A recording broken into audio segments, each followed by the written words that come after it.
Hey folks, Thursday morning, we're about 30 minutes into the open of the market and we're seeing a lot of red right now. Ukraine-Russian tensions back at the forefront.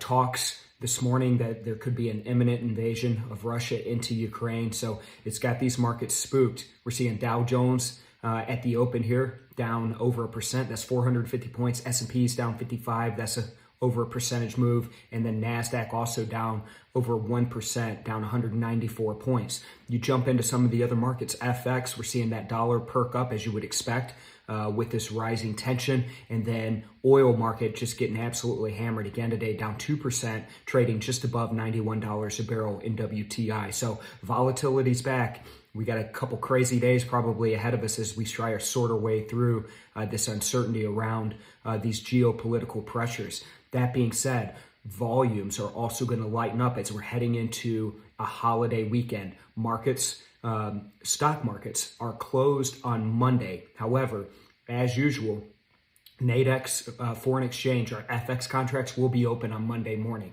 But again, holiday weekend, so things are going to start to lighten up here in the next couple of days, which could add to some of the erratic moves into volatility. So let's be ready for that.